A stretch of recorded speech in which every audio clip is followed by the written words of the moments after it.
Yang dirahmati oleh Allah Subhanahu wa taala, ada satu ayat. Ayat ini perlu untuk kita pelajari. Mudah-mudahan juga kalau misalnya teman-teman punya keinginan yang kuat, hafalkan ayat ini. Ya? Hafalkan ayat ini. Ayat ini menjadi modal buat kita. Di mana kata Allah Subhanahu wa taala di dalam ayat ini, nanti ada kisahnya di balik ayat ini. Allah Subhanahu wa taala berfirman, "Wa'tasimu", auzubillahi minasyaitonirrajim, "Wa'tasimu bihablillahi jami'a wa la tafarraqu." Allah Subhanahu wa taala menggambarkan dan memerintahkan kepada kita semuanya. Ayatnya ini adalah, dan berpeganglah kamu semuanya kepada tali agama Allah.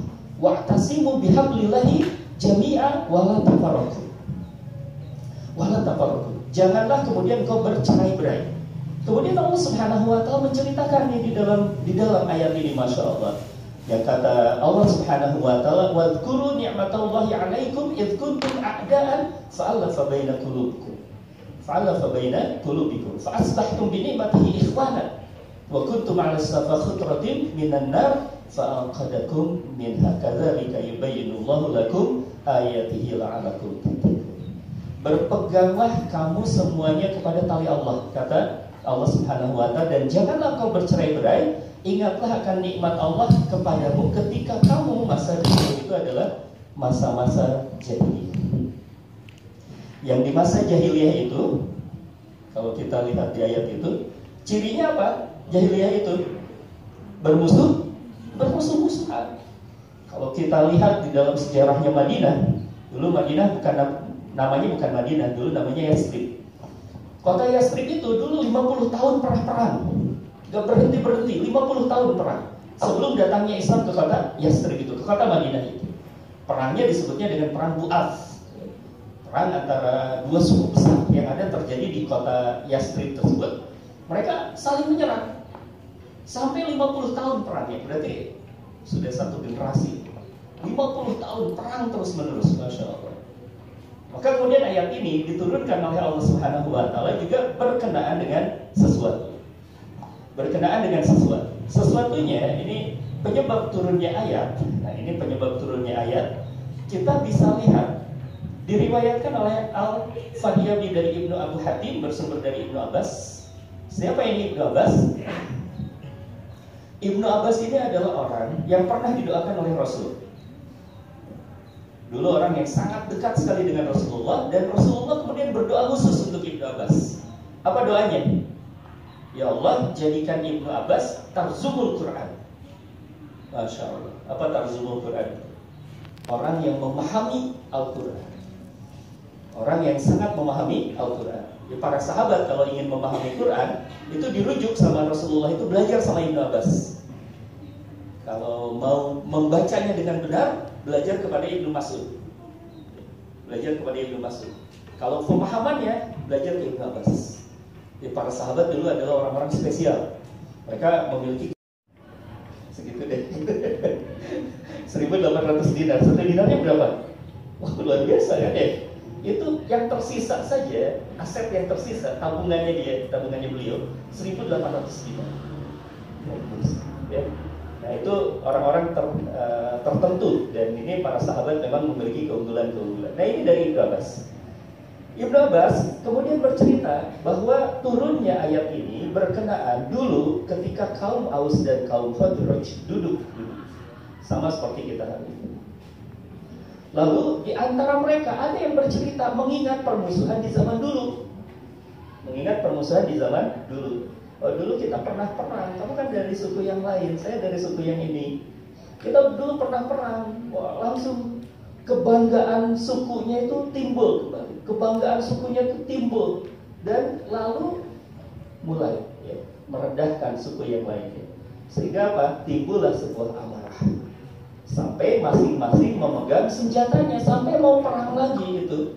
Orang-orang yang dulunya sudah menjadi muslim. Orang-orang yang sudah menjadi muslim ini terancam akan terlibat lagi di dalam peperangan. Maka surat Ali Imran ayat 101, ayat 102, ayat 103 ini datang untuk melerai, untuk membuat para sahabat ini menjadi tidak jadi untuk berperang. Ada lebih komplit lagi. Ini ada riwayat yang lainnya lagi, diriwayatkan oleh Ibnu Ishaq ya, dari Zaid bin Aslam. Kalau Zaid kemudian menyebut salah satu nama. Kenapa para sahabat ini dari kalangan Ansor, berarti ini dari kalangan Ansor kok bisa berantem?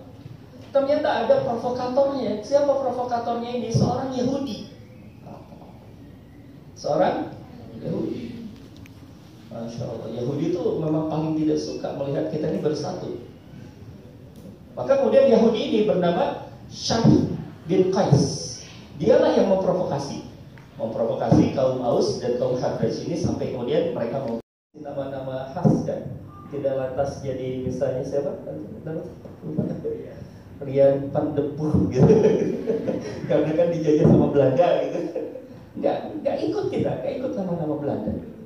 Berarti kita ini perang, gitu. Bukan dijajah, kita ini perang 250 tahun berperang melawan Belanda.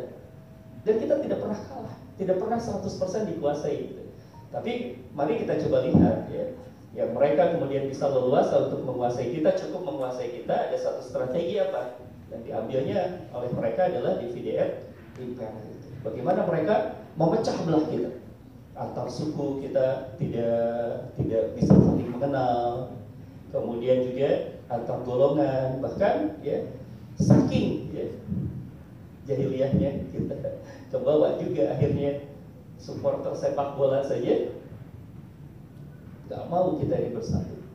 Kita tinggal di Bandung, pendukung Persib ketemu sama Persija berantem ya. Nah ini satu hal yang terus menerus dilakukan oleh mereka ya. Padahal kita ini sama-sama muslim ya. Saya qadarullah ngebina juga pengajian teman-teman bobotoh gitu, di Persib. Dan saya bilang juga, bisa nggak kita damai sama The Jack? Sama yang lain lo bisa sama The Jack? Ini jahiliyah, ini jahiliyah. Dan senantiasa akan ada upaya untuk memecah belah kita ini, ya. Padahal sama-sama muslim. Nah untuk itu teman-teman yang dirahmati oleh Allah Subhanahu Wa Taala, mari kita ingat ada 3 kekuatan umat. Tadi kan kita bicara tentang bagaimana mimpi kita, kejayaan umat ini. Kita memimpikan bagaimana Islam menjadi rahmatan lil alamin. Kita kenali tentang 3 kekuatan umat. Apa yang jadi 3 kekuatan umat ini? Yang pertama adalah masjid. Kekuatan umat ini yang pertama adalah masjid. Kita bisa mengambil telaah sejarahnya ketika Rasulullah SAW pindah hijrah dari kota Mekah menuju ke kota Madinah. Yang pertama kali dibangun oleh Rasulullah SAW adalah masjid. Yang dibangun masjid. Apa masjid yang pertama yang dibangun oleh Rasulullah? Masjid Kuba di luar kota Madinah. Karena kota Madinah kecil kan? Kota Madinah itu kecil. Jadi kalau Madinah tuh zaman dulu jangan dibayangin Madinah yang sekarang yang cukup besar. Madinah yang zaman dulu itu ya sebesar apa? Masjid Nabawi itu kota Madinah. Kota Madinah, makanya Umar bin Khattab itu kalau mau tidur keliling kota Madinah bisa kan? Ya, jalan kaki kan? Lalu ketika masuk ke kota Madinah pun yang dibangun adalah Masjid Nabawi. Masjid ini menjadi satu fungsi yang sangat utama, teman-teman. Ini kekuatan umat. Sehingga yang saya khawatirkan tadi sempat ngobrol juga dengan kakak-kakak antum. Yang saya khawatirkan dari efek pandemi itu adalah menjauhnya kita dari masjid. Padahal kalau kita jauh dari masjid, kita nggak mungkin bisa menggenggam kembali kejayaan umat ini. Karena masjid ini tempat kita taat kepada Allah, masjid ini tempat kita bersosialisasi. Di Mesir itu beliau psikiater, dokter jiwa. Beliau kemudian melihat efek orang-orang yang sering sholat berjamaah. Ternyata salah satunya kalau kita sering sholat berjamaah ini nempel bahu saya dengan bahu Rian nempel. Itu akan menjadikan kita ini ada semacam apa?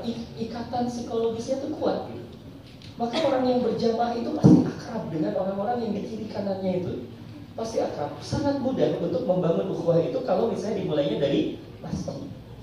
Mulainya dari masjid. Berbeda kalau misalnya antum ngumpulnya di mana, di kafe, ya, itu beda. Tapi kalau di masjid itu ada sebuah kekuatan yang sangat luar biasa. Di masjid lah ya pusat peradaban ini. Dan insya Allah dari masjid juga kita kembali bangkitkan para umat. Ini yang pertama, kekuatan umat yang pertama yaitu masjid. Yang kedua kekuatan umat yang kedua itu adalah pasar. Kekuatan umat yang kedua itu adalah pasar. Siapa yang ditugaskan oleh Rasulullah SAW untuk membangun pasar di Madinah? Abdurrahman bin Auf itu. Kenapa? Karena melihat orang-orang Yahudi di zaman dulu itu menguasai perekonomian. Dan selama perekonomian dikuasai oleh orang Yahudi, maka umat Islam akan lemah. Itu yang perlu untuk kita tahu. Ya. Sehingga Rasulullah SAW menugaskan secara khusus untuk Abdurrahman bin Auf membuat pasar tandingan. Kalau kita mungkin marketplace-nya, ya, marketplace-nya orang Islam. Dan itu betul-betul sangat kuat akhirnya. Ya, orang-orang Yahudi itu akhirnya tidak punya pengaruh. Karena biasanya sebelum itu, ya, termasuk yang memprovokasi terjadinya perang 50 tahun di Madinah itu adalah kepentingan ekonominya orang Yahudi. Dan itu jangan polos-polos amat juga kita. Kalau melihat ada pertentangan di seluruh dunia, itu pasti ada orang Yahudi juga dengan kepentingan ekonominya. Ada kepentingan ekonominya orang-orang Yahudi itu. Nah, maka kemudian pasar harus kita kuasai. Harus hadir para ekonom, harus hadir para bisnismen, ya. Harus hadir para penguasa-penguasa besar. Gitu. Kita tuh jangan jadi pengusaha kecil, pengusaha besar. Ya, ada masjid, ada pasar. Baru kemudian yang ketiga yang menjadikan pilar kekuatan umat itu adalah yang menjadi topik kita hari ini. Apa itu? Ukhuwah. Ini secara SDM-nya dibangun. Tadi ini tempat, ya, masjid tempat, pasar tempat juga sekaligus jadi sistem di sana.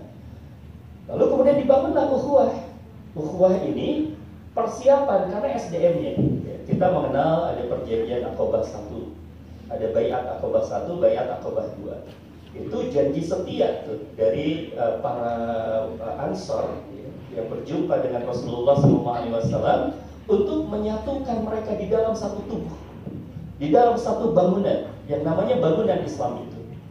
Bahkan ketika Rasulullah SAW pertama kali masuk ke kota Madinah, selain kemudian tadi membangun masjid dan membangun pasar, dikumpulkanlah di rumahnya Anas bin Malik. Di sanalah kemudian juga para sahabat ini, orang Muhajirin dan orang Ansor, itu dipersatukan dalam sebuah ikatan ta'akhi. Apa itu ta'akhi? Persaudaraan yang mengikat kuat lebih dari mengikat kekuatan ikatan darah. Itu yang disebut dengan ta'akhi, persaudaraan atas dasar Islam. Ya. Ini ada orang Muhajirin dipersaudarakan dengan orang Ansor. Salah satu intinya bahkan kalau kita bicara tentang ukhuwah yang dibangun di kalangan mereka, di kalangan para generasi sahabat ini sampai seperti ini. Teman-teman pernah dengar nggak di zaman sahabat, di zaman dulu kan itu terjadi perang ya? Ada perang apa? Perang Badar. Ada perang apa lagi? Perang Uhud. Ada perang apa lagi? Banyak ya? Banyak ya?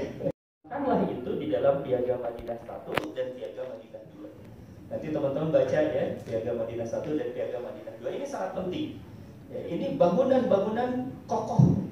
Ini adalah sebuah dasar peradaban Islam yang dibangun oleh Rasulullah SAW.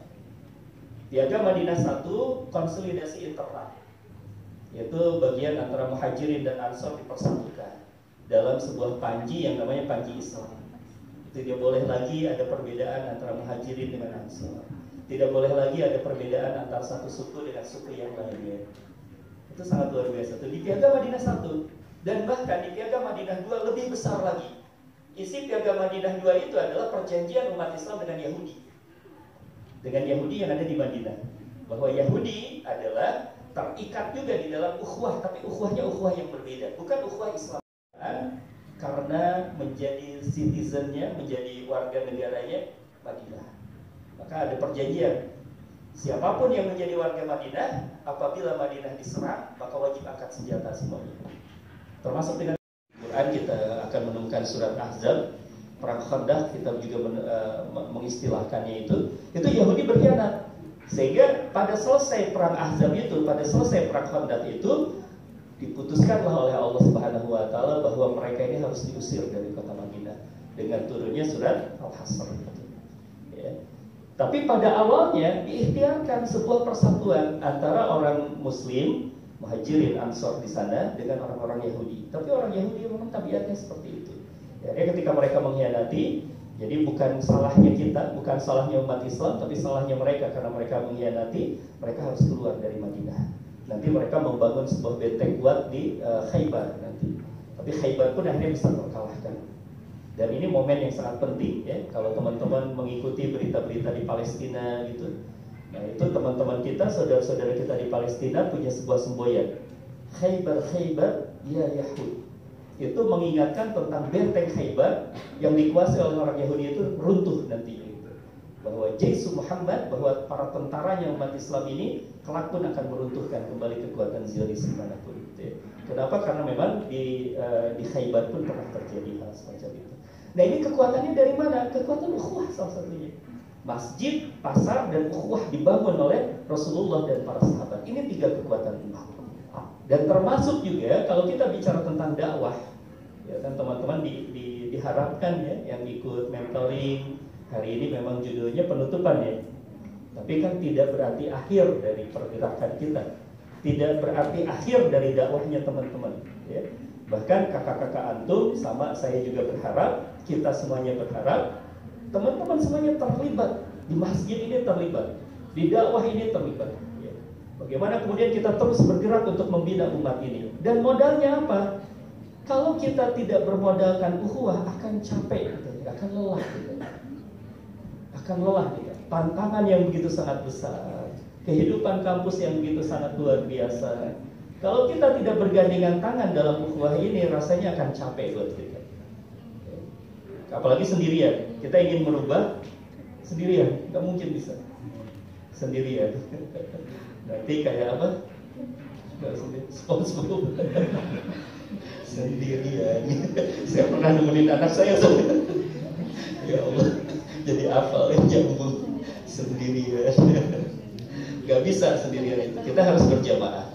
Apalagi agama kita ini kalau kita membaca surah Al-Fatihah saja, dalam surah Al-Fatihah kita sangat luar biasa. Hadis ini diriwayatkan dari Anas bin Malik radhiyallahu anhu dari Nabi sallallahu alaihi wasallam, yang kata Nabi sallallahu alaihi wasallam, salasun man kunna fihi wajada bihinna halawatal iman.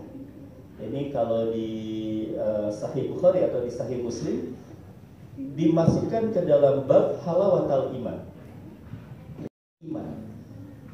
Misalnya teman-teman punya saudara di Cianjur, teman-teman kita di Cianjur, saudara-saudara kita di Cianjur sedang diuji kemarin.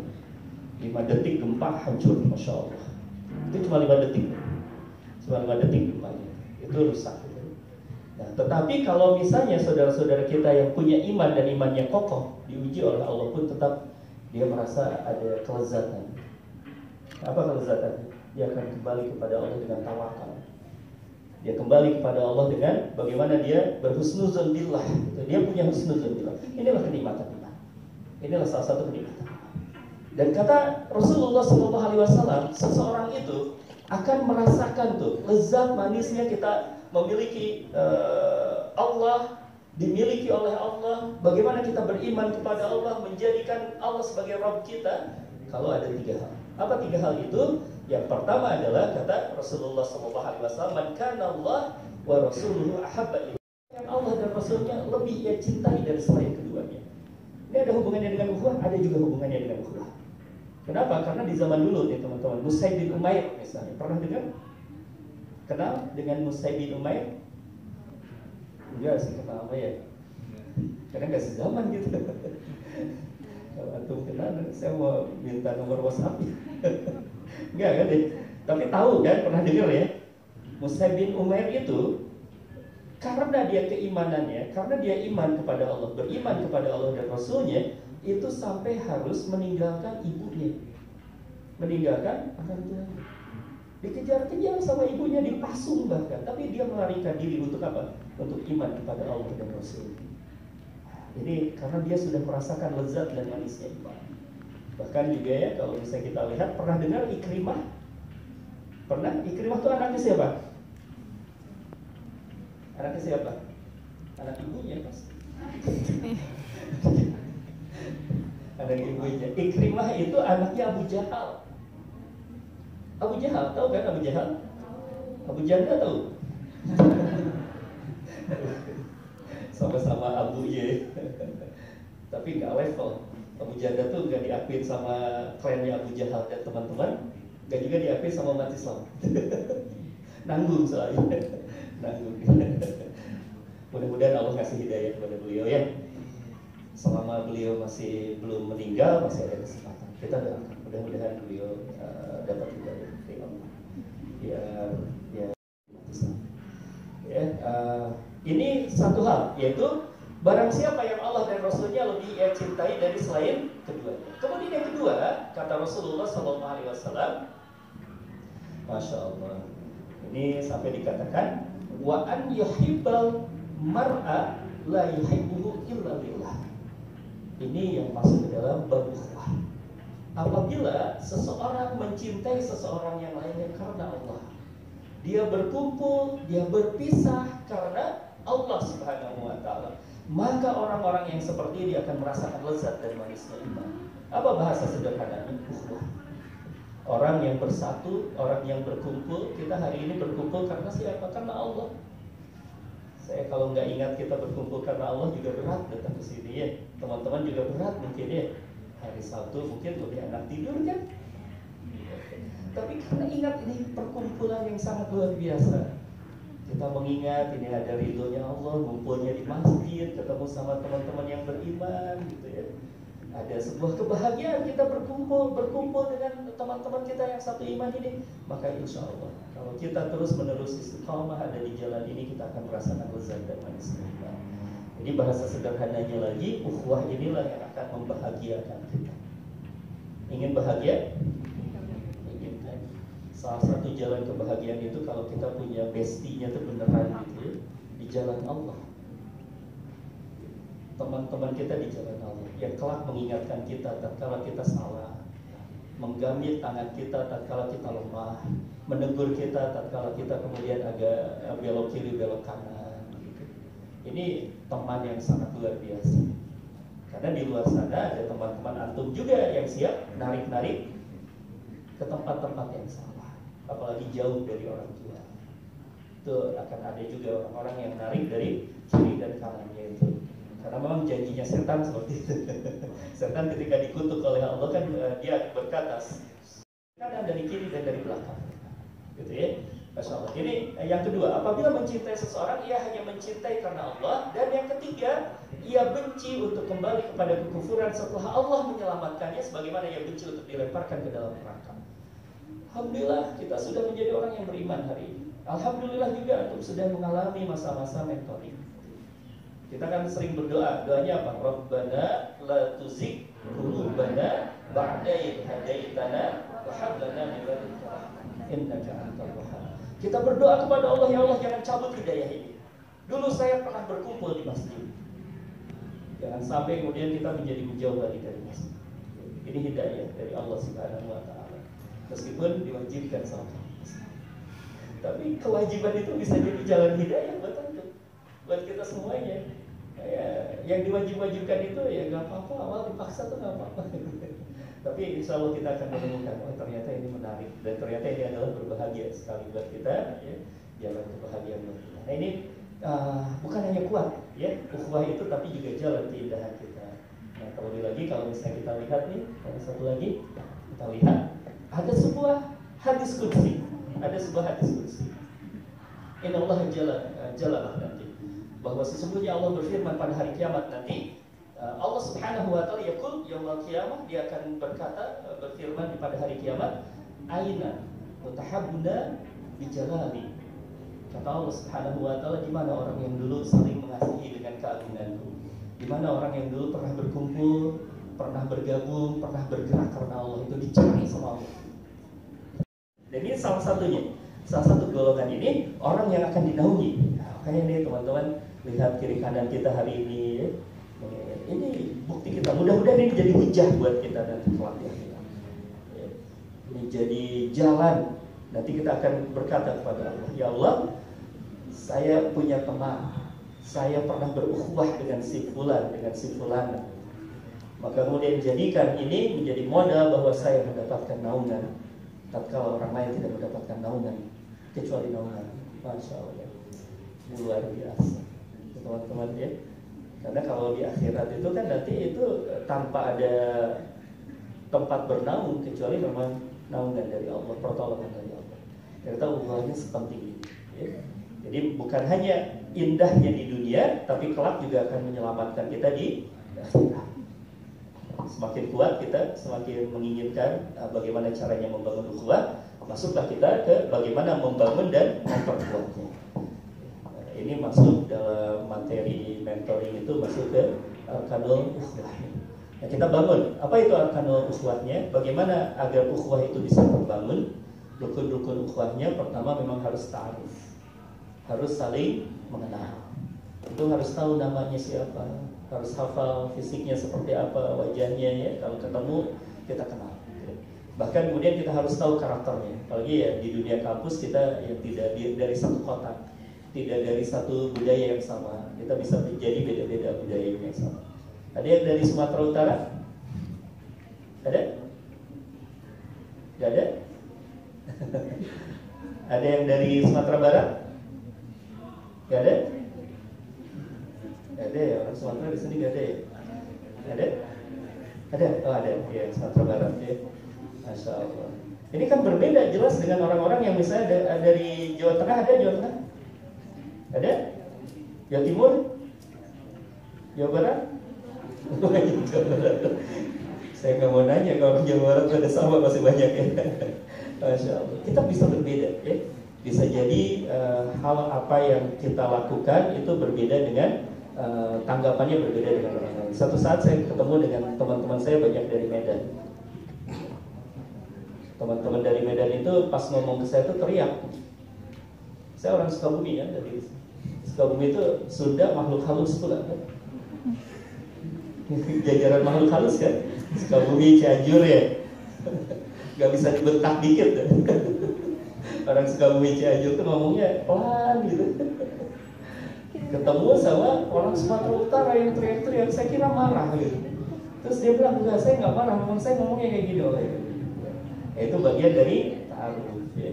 Kemudian juga kita harus kenal tentang pemikirannya seperti apa, jiwanya seperti apa gitu ya. Ada orang yang gak senang dibecadain, ada orang yang senang dibecadain dan sebagainya. Kita harus paham tentang ini. Karena ini adalah modal dari ukhuwah kita. Ini ta'aruf. Nah kemudian lebih dalam lagi adalah kita bicara tentang tafahum. Ini perlu untuk dijalani dan ini insya Allah dalam kebersamaan bisa. Ya, tafahum itu masuk misalnya ke ta'lif al-qulub. Kita sering berjumpa, kita kenal, maka kemudian hati kita pun akan bisa bersatu. Hati kita akan saling mengenal. Ingat bahwa rumusnya kata Rasulullah, ruh kita ini saling mengenal. Ruh kita ini saling mengenal. Kenapa saya nyaman di sini? Kenapa saya kan udah lama juga kan di sini. Saya ingat mungkin sekitar 5 tahun yang lalu terakhir di sini. Itu sudah cukup lama ya. Potong pandemi, potong segala macam. Tapi kok saya masuk ke sini nyaman? Kenapa? Karena ruh kita saling mengenal. Ruh kita saling kenal. Insya Allah ruhnya antum dengan ruhnya saya sama. Orientasinya kepada Allah, orientasinya kepada ibadah, gitu. Maka nyaman. Serasa ketemu dengan saudara lama yang sudah lama gak ketemu, gitu. Masya Allah. Nah itu ta'lif al-qulub. Seringnya kita bertemu, maka akan terjadi takliful qulub itu. Kemudian yang juga perlu untuk dilakukan ya dalam kita membangun ikhtiar membangun ukhuwah ini adalah ta'lif al-afkar. Apa itu ta'lif al-afkar? Yaitu penyamaan referensi. Penyamaan referensi. Kita belajar apa, teman kita belajar apa juga.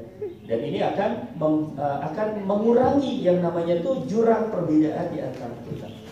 Ya, jurang perbedaan di antara kita. Maka belajar bareng, sering diskusi, itu akan tergabunglah atau akan terbangunlah yang namanya ta'lif al-afkar. Suatu saat saya ingat saya sempat berbeda pendapat dengan seorang sahabat saya, seorang teman saya punya pesantren besar di daerah Darussalam. Kemudian beliau menghubungi saya, ketemu ngopi, ayo. Kemudian beliau berkata, saya agak setuju dengan pemikiran antum yang ini. Kemudian saya bilang, oh saya punya dasarnya pemikiran-pemikiran itu nih, saya bawa kitabnya. Kemudian saya tunjukkan ini dari dasarnya dari sini, dasarnya dari sini, dasarnya dari sini. Kemudian teman saya itu berkata, saya tidak setuju karena berdasarkan juga kitab. Sama beliau juga mengeluarkan kitab. Lalu beliau mengatakan ini tidak setujunya gara-garanya ini. Enak ya kalau gitu. Ya. Oh saya kemudian dengan teman saya itu, oh berarti kita memang sama-sama punya sandaran. Dan pada saat itulah kemudian kita bersepakat untuk tidak sepakat. Bersepakat untuk tidak sepakat, tapi ketidaksepakatan kita karena ilmu. Dan untuk itu kami masih akrab sampai kapanpun. Kenapa? Karena perbedaan kita berdasarkan ilmu, bukan berdasarkan emosi, gitu ya. Kan kalau sekarang ini salah satu kenapa kita sulit membangun ukhuwah, referensinya kita ada seorang syekh yang wajahnya bercahaya bahkan di tengah malam gelap gulita. Nama syekhnya adalah Syekh Google Al-Mukarram. Maka berdasarkan ilmu, ya, itu akan sulit untuk kita gabung dalam amal yang sama. Yang ada saling kritik nanti. Yang ada kemudian juga kita saling curiga. Wah, ini mah aliran mana deh? Ini kayaknya Bengawan Solo ini mah aliran ini. Ini aliran listrik Padang. Kita saling curiga, gitu. Kenapa? Karena kita tidak terbuka, tidak berdiskusi, tidak terbiasa berdiskusi. Perbedaan pendapat itu nggak apa-apa, teman-teman. Dari zaman dulu itu ada perbedaan pendapat itu dan tidak apa-apa. Ibnu Abbas pernah berbeda pendapat dengan Ibnu Mas'ud, tapi saling menghormati. Kenapa? Karena adab yang begitu sangat tinggi. Itu adalah perbedaan pendapat yang disertai perbedaan pendapatan. Biasanya berantem gitu. Jadi ada kepentingan ekonomi lagi. Ta'aruf, tafahum. Kemudian yang berikutnya adalah kita masuk ke ta'awun. Ta'awun ingatnya apa? Puncak. Masjid, ada masjid di puncak ya? Ta'awun. Ta'awun itu adalah saling tolong. Jadi kalau kita sudah ta'alif amal, sudah sama bareng-bareng bekerja, sama bareng-bareng beramal, maka kemudian kita akan saling mudah untuk saling tolong menolong. Karena kita akan tahu bahwa tatkala kita bekerja sama, tatkala kita melakukan amal, kita akan tahu juga bahwa ternyata amal-amal kita ini spesifik. Ya, kita ini punya kemampuan masing-masing, punya kemampuan masing-masing, punya potensi masing-masing. Maka kita perlu untuk tahu bakat-bakat antum, keahlian-keahlian itu kan bisa berbeda-beda. Ada orang yang ahli di desain misalnya, maka gunakan keahlian itu. Ada orang yang ahli makan, misalnya ada banyak. Alhamdulillah, bagus. Itu kontribusi buat dakwah bisa besar gak ahli makan itu? Besar, teman-teman. Revolusi Perancis gara-gara apa? Gara-gara makanan kan? Revolusi Perancis gara-gara makanan. Wah, bagus ya kalau misalnya ada di antara antum jadi ahli makan. Karena berarti konsumsinya akan enak terus gitu. Karena ada tester dan quality controlnya itu kan makan. Gak apa-apa. Ada teman-teman yang suka ngebut? Ada? Yang ikhwan? Ada. Bagus, itu juga bisa berkontribusi dalam dakwah. Gimana caranya? Jadi tim penjemput ustaz biar gak terlambat. Karena biasanya ustaz susah buat ngebut ya. Kalau dijemput, insyaallah sambil merem baca ayat kursi. Baik, tahun. Saya diingat ini intermezzo juga. Pernah waktu itu ke Jakarta, nutrisinya. Jadi untuk membangunnya sekarang nutrisi. Nutrisi itu berarti memperkuat. Kalau kita ingin membangun ukhuwah sangat kuat, maka mulailah ikhlas dengan kita mengharap ridho Allah. Jangan sampai ada kepentingan-kepentingan yang lain. Ya, jangan sampai ada kepentingan-kepentingan yang lain. Imam Al-Ghazali pernah ditanya, kata beliau, seseorang bertanya kepada beliau, ya Imam, wahai Syekh, mungkinkah orang yang berilmu, ulama, berkelahi? Orang yang berilmu, ulama berkelahi, berselisih. Kata Imam Al-Ghazali, mungkin. Ditanya lagi sama penanya itu, kapan kok bisa terjadi seperti itu? Jawaban Imam Al-Ghazali apa? Saat dunia menjadi tujuan. Jadi kalau dunia itu yang ada adalah membuat kita berselisih. Dunia yang secara globalnya, entah itu harta, jabatan, kepentingan-kepentingan yang lain, itu kalau dijadikan landasan kita membangun ukhuwah, gak mungkin bisa. Maka kita harus ikhlas karena mengharap ridho Allah Subhanahu wa ta'ala. Mencari hati manusia belum tentu kita dapat. Tapi kalau kita mencari Allah, wa huwa ma'akum, Allah tetap ada bersama dengan kita. Nah ini maka ikhlas ini harus ya. Tujuannya kita adalah ikhlas. Lalu yang kedua adalah landasannya iman dan ketakwaan. Kalau ketakwaan itu kan sudah menghadirkan yang paling baik buat kita. Kita berbuat baik sama saudara kita ya bukan karena kita menginginkan feedback dari saudara kita. Karena kita tahu bahwa perbuatan baik itu faman ya'mal mithqala dzarratin khairan yarah. Kebaikan itu akan dibalas oleh Allah Subhanahu wa taala. Maka kita kembalikan kepada Allah. Biarkan orang lain juga misalnya kan, pernah nggak teman-teman sakit hati sama orang? Pernah? Kita berbuat baik, pernah nggak dibalas buruk sama orang lain? Sering. Kecewa nggak saat itu? Kecewa. Bagus nggak kecewa itu? Bagus. Kalau antum sudah merasakan kecewa sama manusia, pada saat itulah kita kemudian harus memahami bahwa manusia memang tidak layak untuk kita jadikan sumber kebahagiaan. Bahwa yang akan membahagiakan kita ini hanya Allah. Ya.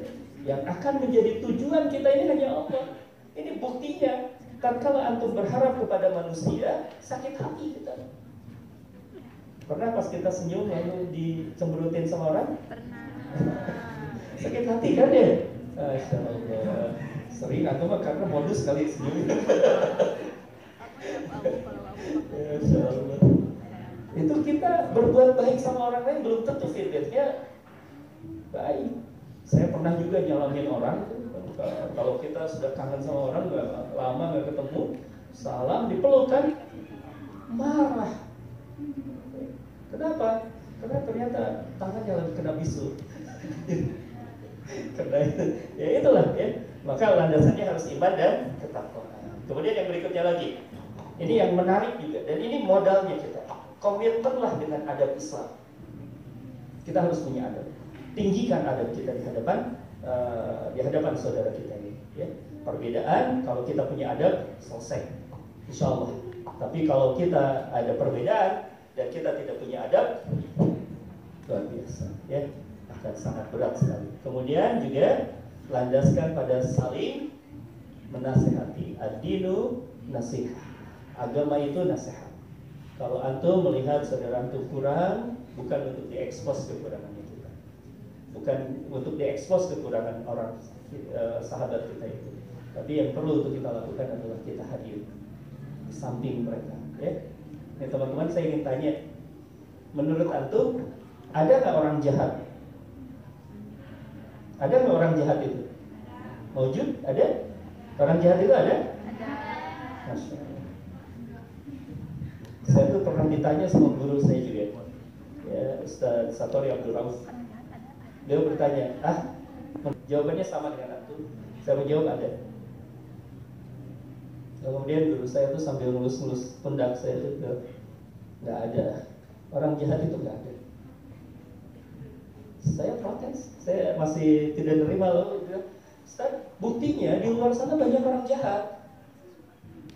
Tapi kata Ustaz apa? Mereka bukan orang jahat. Mereka adalah orang yang sedang lupa terhadap fitrahnya. Maka tugasnya antum, tugasnya kita sebagai pendidik, tugasnya kita sebagai dai adalah menemani mereka sampai mereka ingat kembali kepada fitrahnya. Nah, ini hadisnya diriwayatkan oleh Imam Muslim bahwa hak muslim kepada muslim lainnya ada 6. Ini jalankan kuat buat kita. Apa itu? Yang pertama, apabila engkau bertemu maka ucapkan salam. Ucapkanlah salam. Assalamualaikum. Itu kan doa ya. Dan di kita seperti tidak lazim kan kita mengucapkan salam kepada orang yang tidak kita kenal. Tapi kalau misalnya teman-teman pergi ke Madinah, pergi ke Mekah, itu naik lift aja kayak majelis taklim. Kayak masuk orang Assalamualaikum. Assalamualaikum, mendoakan. Sebenarnya bukan mendoakan juga sih. Kadang-kadang dia ngomong pakai bahasa Arab kan. Ya kita yang bukan orang Arab saya jadi ingat waktu pas zaman dulu kecil ya, saya lari ke ustadz saya tuh, ke guru saya di madrasah tuh. Kemudian dia bilang, Ustaz, ini masa ini ada tulisan kayak kita bilangnya Quran, ini diinjak-injak sama orang. Ustaz kemudian senyum dan kemudian melihat, mana coba lihat, dia senyum. Dia bilang, ini bungkus minyak angin. Tapi karena ada tulisan Arabi. Insya Allah ini akan ada sebuah hadis yang di Adab Al-Mufrad, kitab Adab Al-Mufrad dikatakan ada seorang memenuhi undangan saudaranya untuk silaturahim itu sampai dicegat sama malaikat. Antum mau nggak dicegat sama malaikat? Tergantung ya. Yang nyegatnya malaikat mau. Ini malaikat rahmat yang nyegat ya. Malaikat rahmat yang nyegat, kemudian dikatakan oleh malaikat rahmat ini, apa yang akan kau lakukan? Saya mau berkunjung kepada saudaraku. Ya. Kemudian kata malaikat itu, Allah Subhanahu wa Ta'ala menurunkan rahmat kepadamu gara-gara kau ingin menyambung silaturahim dengan saudaramu. Sampai seperti itu. Apabila kau diundang, maka penuhi undangannya. Apabila kau dimintai nasihat, beri nasihat. Beri nasihat itu ya. Apabila dia bersin lalu memuji Allah, mengucapkan hamdalah, maka doakanlah dengan mengucapkan ya Allah atau ya Allah. Apabila dia sakit, maka jemputlah dia. Tapi dilihat dulu penyakitnya. Karena kalau sekarang ada penyakit yang tidak bisa dijenguk ya. Kemudian apabila dia meninggal dunia, maka iringilah jenazahnya sampai ke pemakamannya. Inilah haknya ukhuwah kita ya. Dan kalau ini kemudian kita tempuh, insya Allah kita akan menemukan juga sebuah bangunan Islam ini kembali ya. Dakwah kita berat, teman-teman, memperbaiki diri berat. Dan insya Allah, tetapi kalau kita bergandengan tangan dalam ukhuwah, insya Allah akan terima juga buat kita ya. Kurang lebih seperti itu dulu. Barangkali ada yang mau didiskusikan, saya kembalikan dulu.